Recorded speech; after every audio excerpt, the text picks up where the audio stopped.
Oh, yàkkamti woon naa heure pause jot.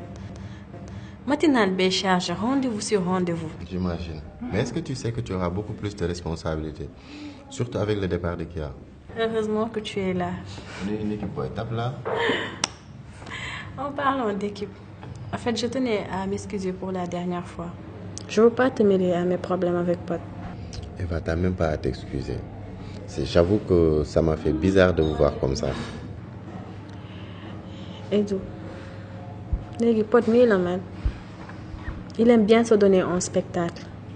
waaye xam na ma fii la may fekk duma ko may dara. Ça m'a vraiment étonné de vous voir comme ça.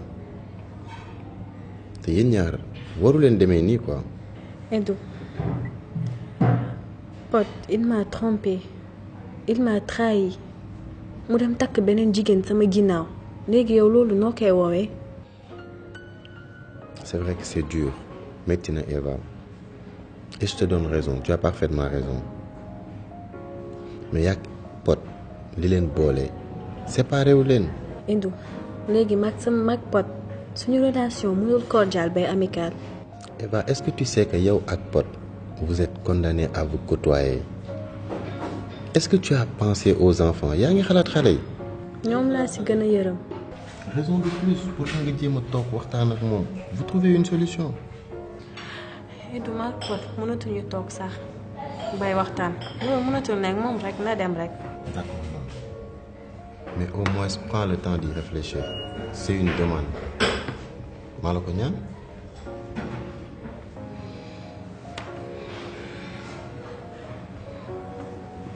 Mais sinon, qu'est-ce qu'il nous reste à faire maintenant?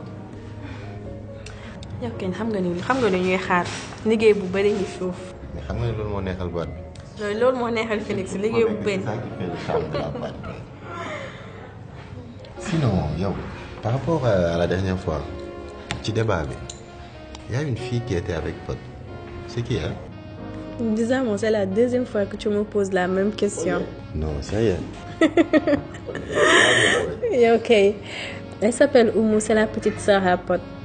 Elle travaille à Marodi aussi. Oh yeah? Mais Eva, yow ko yëpp? Non, mais si t'as pu nous dégoter d'air, pourquoi pas xale bi?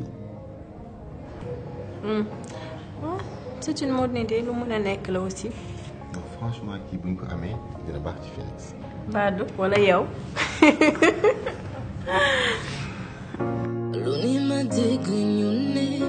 Qui est la princesse à sa maman? Hein? Qui est la poubelle? Oui, ma princesse. Ah. La princesse à sa maman.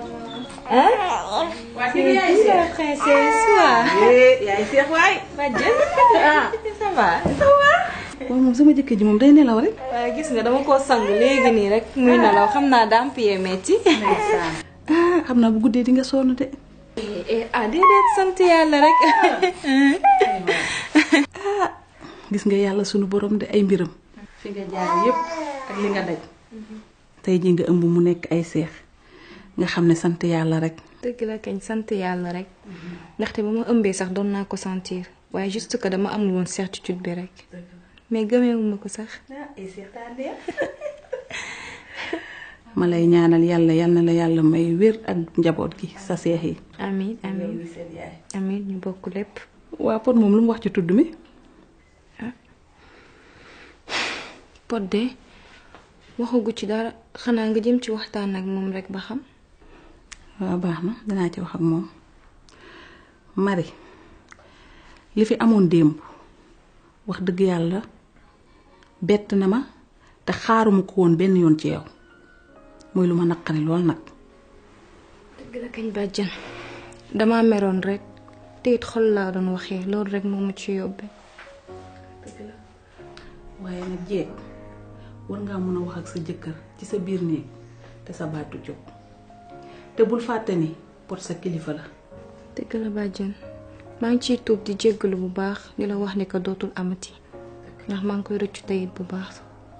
baax na jërëjëf kontaan naa maa ngi wàcc ci suuf.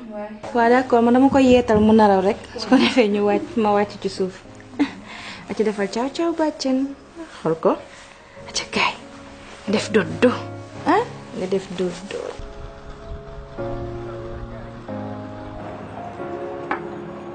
li def may neex quoi toog béjee dama koy namm.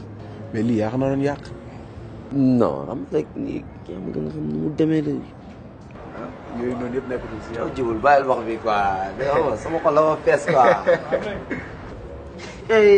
dawul day ndeysaan moo day nga def wala lépp jàmm kontaan naa sois le bienvenu toogal mais man waaye ngeen ni man tu bois quoi?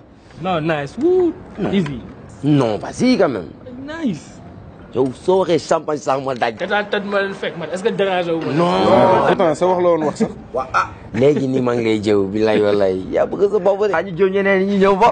waaw kontaan nag kontaan ba lépp jàmm. tranquille alhamdulilah dama ñëwoon sax j'ai tenu à faire le déplacement ndax ça me tenait vraiment à cœur gars yi parce que am na fu ma newoon am na fu mu jugee te gis naa seen taxawaay bu baax. gis naa aussi ni ngeen taxawoo sama njaboot et franchement je ne pouvais pas trouver une autre manière de vous remercier que ñëw déplacer wu ñëw ba fii pour vous dire un grand merci. c'est partagé yoo xam nga loolu c'est la même famille la même tu sais c'est la même famille.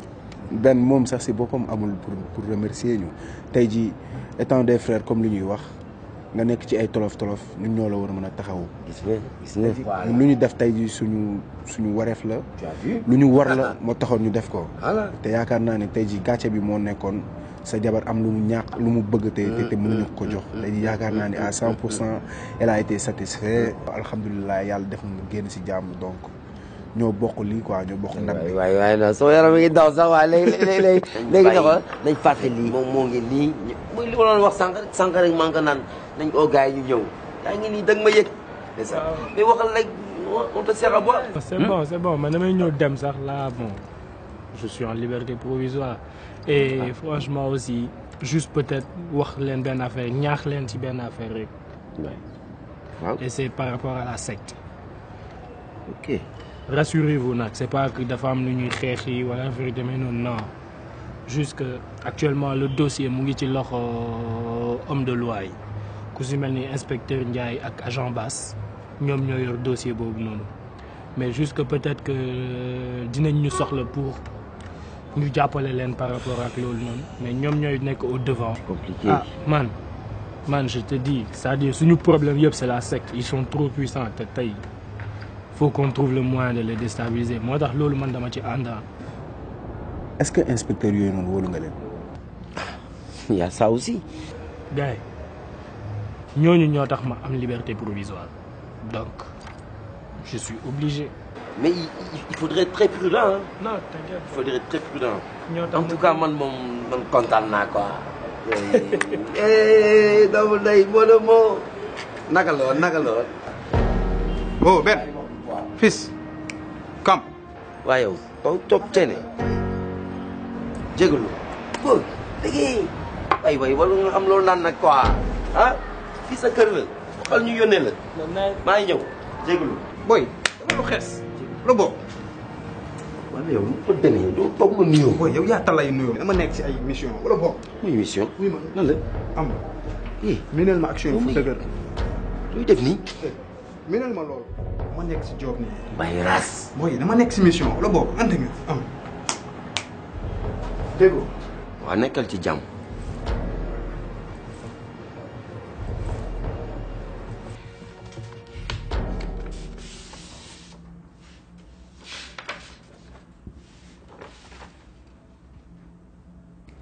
Bonjour Sarah. J'ai dû m'absenter pour régler des affaires urgentes à Abidjan. Comme toujours, c'était un réel plaisir de travailler avec toi. Notre combat continue malgré tout. Et même si j'ai dû faire un chemin, à part par moments, je continue d'avoir foi en notre cause. J'ai laissé la main à des hommes qui, j'en suis sûre, pourront aller à bout de cette secte. Je leur ai donné des informations précieuses et ai déjà préparé le terrain.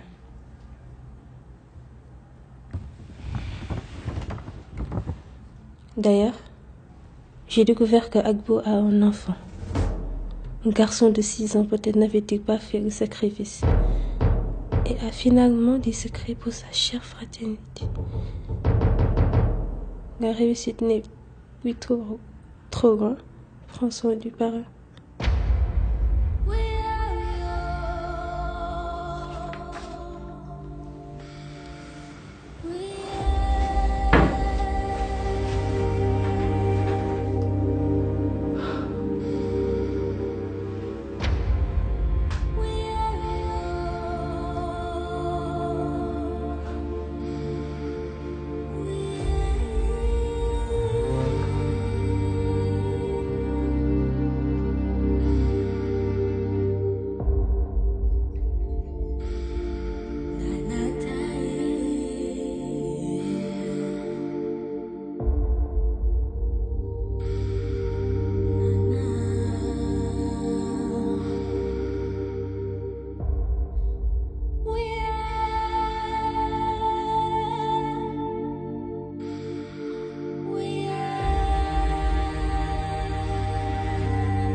kaay pañe bi pañe bi du demee noonu kat waaye yow pañe bu yànj bi fu mu jëm.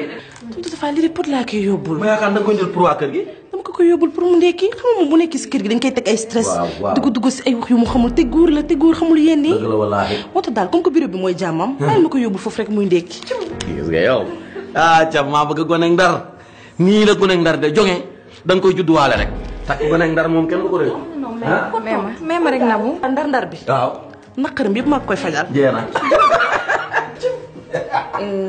Betty defe naa ne wax ak yow dafa jot yow da nga di purux doo gërëm ñamu daaw de ndaxte boo nekkoon nit di nga xalaat la ca démb ba ngay dem ci pot di ko saraxtu pour mu ñëw fanaan ak yow ci néeg bi mu toroxal la ci kanamu nit ñi man mii jóob maa jël samay tànk yi ram ba ci ay tànkam ne ko na la considéré comme soxna kon defe naa ne yow bu ma gërëmul waroo romb fii naan da ngay defanteeg man. ji bàyyi leen wax ji ay waay ba. déet tonton Tafa danga may may. tonton Tafa tontu du forox. gis nga li ngay wax nii waxu démb la wax ma waxu tey la ñu wax Marichou. gis nga pot su amee sañ-sañu buub njaboot gi yëpp indi leen ci kër gi mana.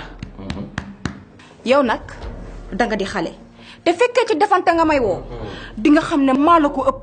ndaxte man may xale defante dinaa defante ak yow ba mu mat sëkk te jeex na taya yow da nga yabaate dégg nga ma bu baax.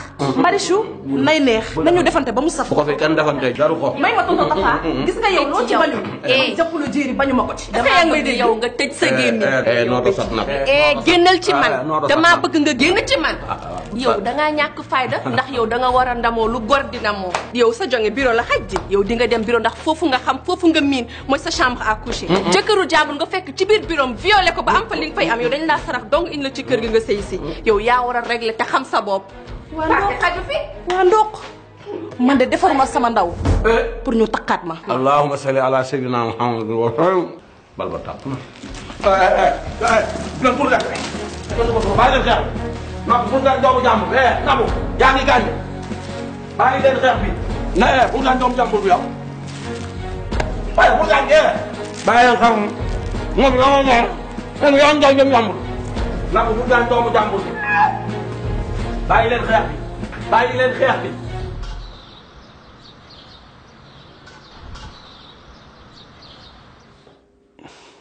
Décrivez-moi encore la scène. Comment ça s'est passé? Encore. C'est comme je vous avais dit tout à l'heure. J'étais dans mon bureau, plein dans mon travail. Et il y avait les enfants qui étaient dans la cour en train de jouer. Ils avaient même le droit de sortir dehors avec nos surveillants. Surveillants? Pourquoi faire? Vous savez, on accorde une grande importance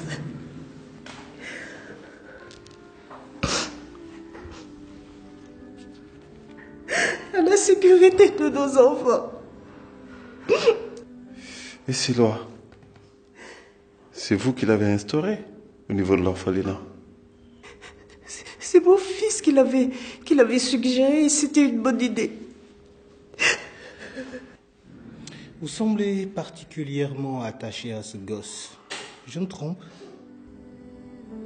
Vous savez, à Chambas,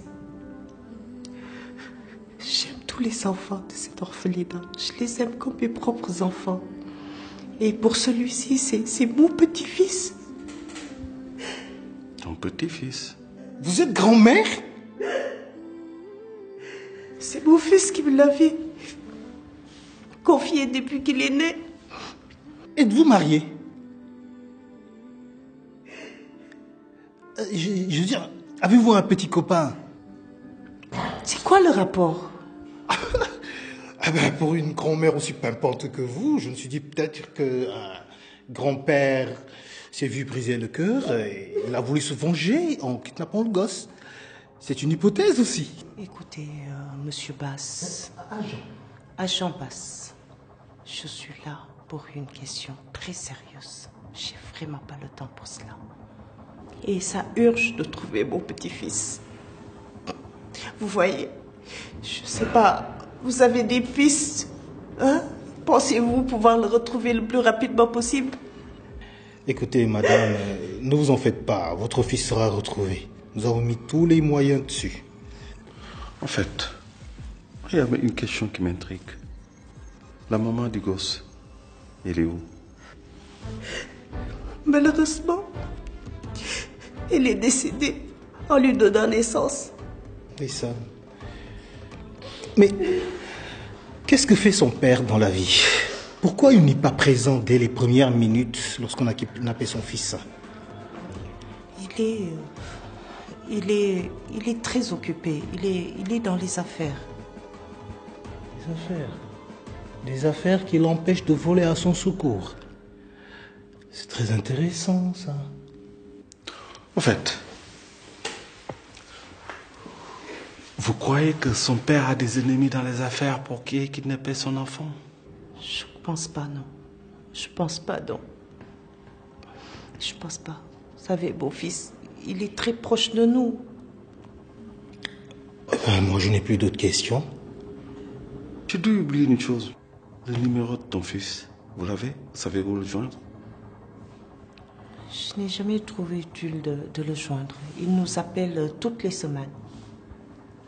C'est tout? C'est tout, madame, vous pouvez disposer.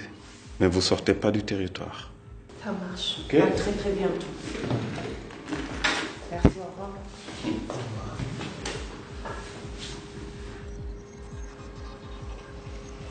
Reconnaissez-vous quelqu'un sur ces photos? Celui-ci.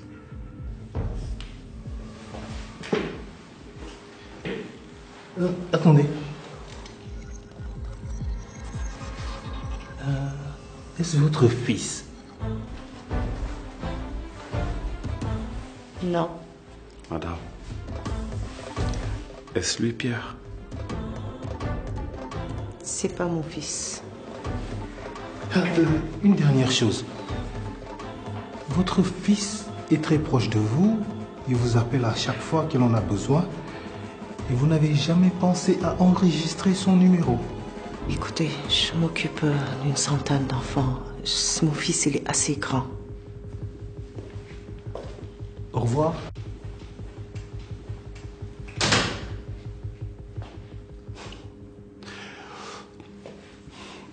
J'aimerais bien avoir du café, Martin. Ah, c'est terminé. On va en chercher. Bon, Monsieur Diop, j'aimerais bien que vous procédiez à la passation de mon dossier à l'entreprise Phoenix. Ah bon? Oui, nous avons signé un nouveau contrat de partenariat avec eux. Ok. C'est pas un souci. Nous allons faire le nécessaire pour ça. D'accord, donc merci Monsieur Diop. Je ne vais pas abuser de votre temps. Merci.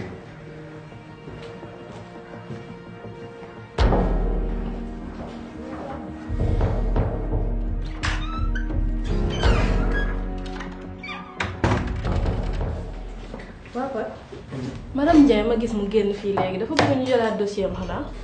Jëlaat dossier au contraire elle veut tout bonnement que ñu transférer le dossier am Phoenix. la. imagine-toi. mais ñi ñoo baadoo la. xamoo ci dara sax te nag kaay ma wax la lépp Eva la instant yii nii elle est prête à nous reprendre tous nos clients moo suñu concurrent direct ah faut qu'on se prépare loolu moom. xam nga la laa bëgg nga yëkkati sa téléphone nga woo Pod liñ la def liñ la deful yépp wax ko na Dakar gi saf jëlal sa téléphone nga woo ko ñi li ñu bëgg moo yomb yow da nga ñëw pour sëy si comme ñoom ni ñuy sëy siwee mais pas ay dóorante woo ko maa la wax woo ko mel ni ku yor mbaam bu fekkee sëy kay dañu sëy ba seey mais pas ay dóorante.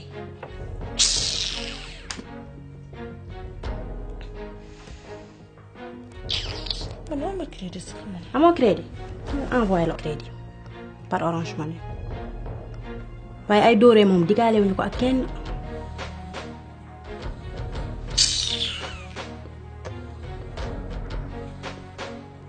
ñëw na woo ko na saf dégg nga bu fàtte dara day dellu. Là moom il pousse le bouchon un peu trop loin quand même. Allô. oui allo Biti. Papa foo nekk. maa ngi bureau. Machu ak Nabou ñoo fi nekk di ma sotoo di ma door lu nekk ni ma koy def. non dafa nag Biti calme-toi xoolal wuy ma explique-moi qu'est-ce qui se passe. fii lañ nekk di ma sorxo lu nekk ñu ma koy def ñii yàq sama yaram bi kese lañu bëgg instant yi ñii. man nag wax naa la boo ñëwoon dama jël sama bagage dem sama kër. demoo fenn tu restes à la maison tu restes dans ta chambre et ne sors pas yaa ngi may dégg maa ngi ñëw j'arrive tout de suite. lan la. non man damay bëgg dof imagine-toi Biti nee na Nabou ak Marius ñoo nekk di ko sot di ko dóor. dóor.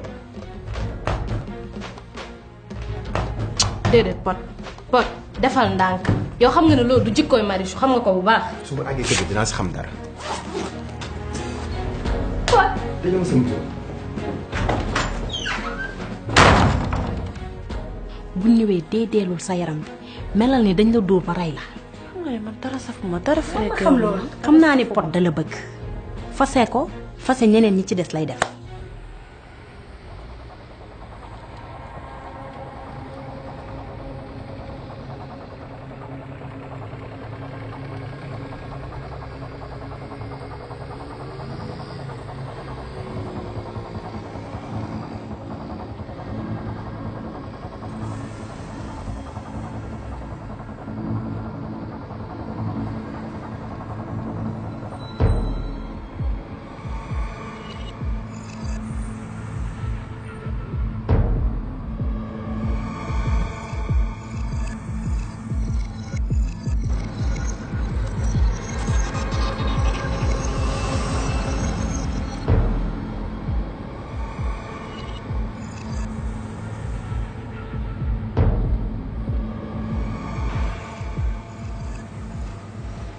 Bonjour, monsieur Diouf.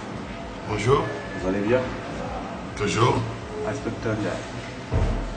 Mon assistant, Choba. Inspecteur, que me vaut l'honneur de votre visite? Asseyez-vous, je vous prie.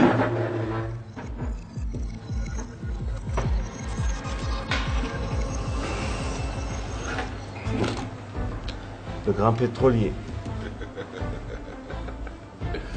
Disons, je vis bien de mon art. Vous savez, le pétrole, c'est un art. Là, il y a la terre, les morts et le pétrole. Et le pétrole me fait vivre. Ce n'est pas un crime, j'espère. Personne n'a parlé de crime, monsieur Diouf. Mais vous avez quelque chose à vous reprocher. Moi? Quelque chose à me reprocher? Juste une question, monsieur. Alors, qu'est-ce que vous amènez? Là, on est en train d'enquêter sur l'histoire du jeune Momo, que vous connaissez bien. Ah, Momo. Le jeune très ambitieux politicien qui voulait être président de la République. Vous le connaissez? Bref, vaguement, dans les journaux, avec sa candidature avortée à la présidentielle, qui ne le connaît pas? Pourtant, il nous a dit que vous faites partie de ceux qui lui ont envoyé cette somme colossale dans son compte banque. gobé ça. Si c'était le cas, vous serez venu avec un mandat d'arrêt. Il parle de mandat d'arrêt. On n'en est pas encore là. Tant mieux. Si vous ne connaissez pas le jeune Momo, vous devez connaître son oncle Badou. Badou, oui.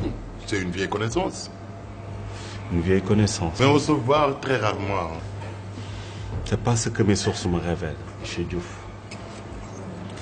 J'ai bien peur que vos sources ne soient pas vraiment fiables.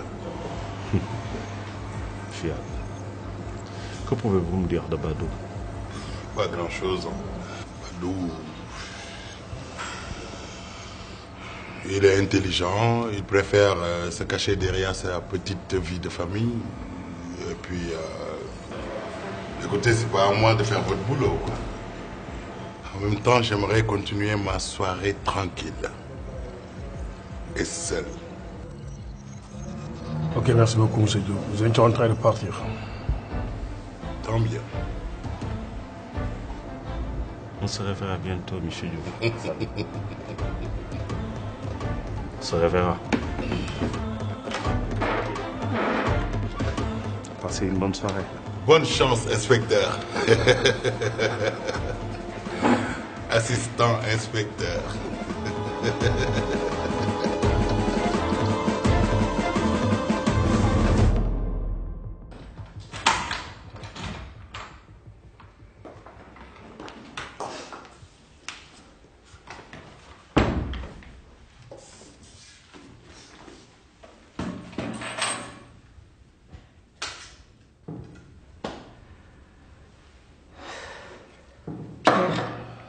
Où est mon petit-fils?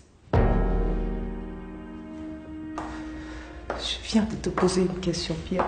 Où est mon petit-fils? Dis-moi, Pierre, il est où, mon petit-fils? Réponds-moi. Il est où? Je vais le retrouver, maman. Dis-moi, Pierre. Dis-moi que tu n'as absolument rien à voir avec tout ça, dis. Non, c'est pas vrai. Pierre, non, non, non, non, non. C'est pas vrai.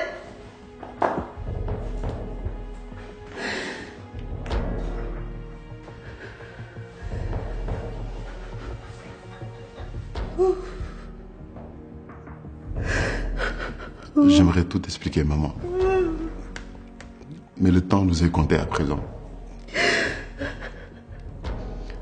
Je te promets de retrouver ton petit-fils.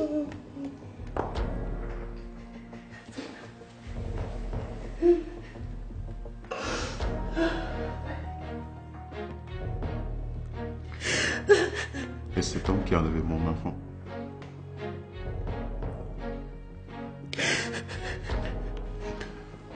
Maman, s'il te plaît.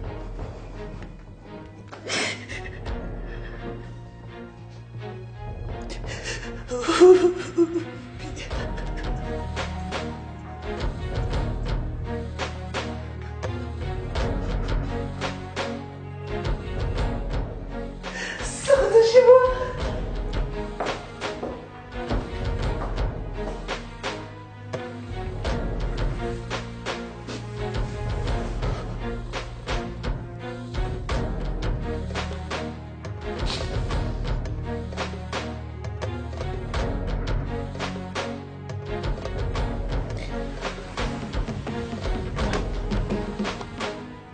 Biti, qu'est-ce qui s'est passé?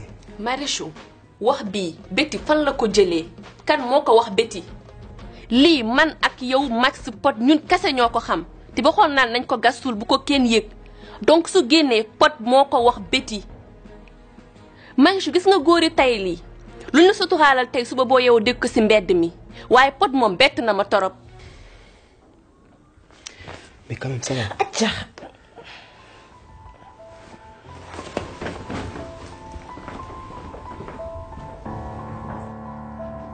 sëy boo xam ne saa yow am lu la naqari. Qu'est-ce qui se passe chez moi? li xew sama kër laa bëgg ngeen wax ma ba yéen ñaar ngeen am audace naan da ngeen di sot sama jabar di ko dóor. Pod sa jabar bu defee lu war a tax ñu nokk ko dañ koy nokk Pod. sa jabar fan la teg jàkkaarloog Marichou naan ko da nga defaraat sa ndaw ak kan moo ko ko wax yow fenkat bi yaa ko ko wax Pod.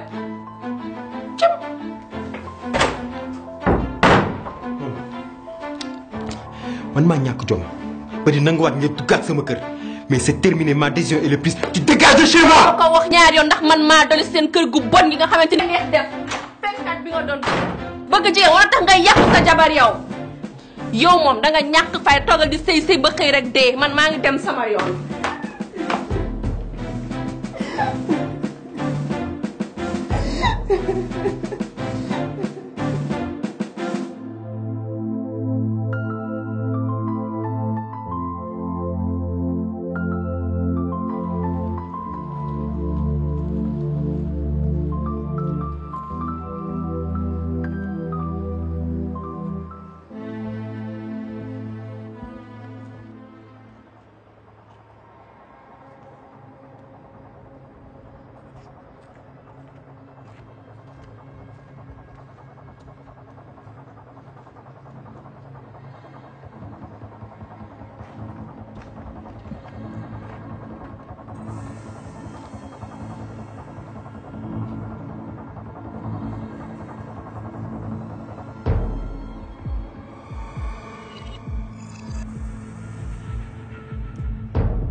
Sarah?